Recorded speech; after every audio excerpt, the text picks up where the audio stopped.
When I was building my modular city, I decided to use Mills plates because I wanted to be able to run lights in them. So I tried a number of different companies, Game of Bricks, Bricks Max, Light Tailing, Brick Stuff. And while each company has some stuff that I really liked, the problem was none of them were made to connect the cities together. I wanted to be able to put my modular city together and be able to turn on all the lights in all the buildings at the same time and do all my street lights separately. So I created my own bundle that will allow me just to do this. This is an example of the bundle I've made. It utilizes a number of different pieces. Here we have one in a cutaway of a Mills plate, so you can see how it lays in there. The idea is that you'll run a single wire from each building down into your Mills plate, even though there is a place for two. So the pieces that go into making this are pretty simple and pretty easily sourced. So the first thing that you've got to realize is that most plugs on lighting kits now are JST SUR, which are 36 gauge wires. They're very, very tiny.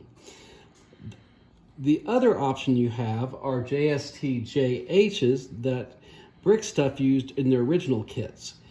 And luckily they make this handy dandy little adapter, which is a branch 3 from the JST JH to the JST SUR.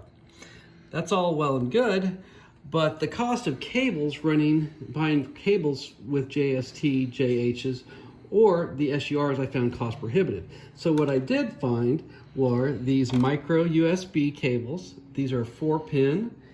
They are 2mm pitch, and they cost me about $10.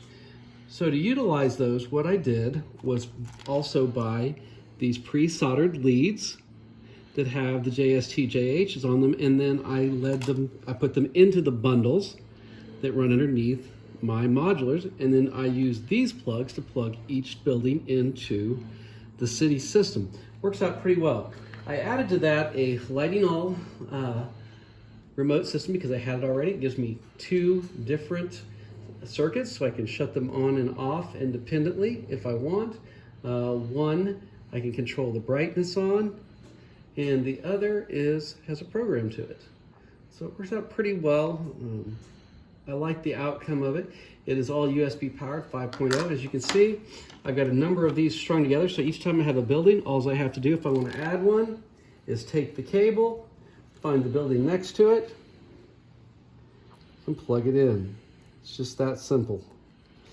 And then if I want to take it apart and move it, all I've got to do is unplug it so each building becomes an individual basis upon itself. See the comments and I'll put links to my sources.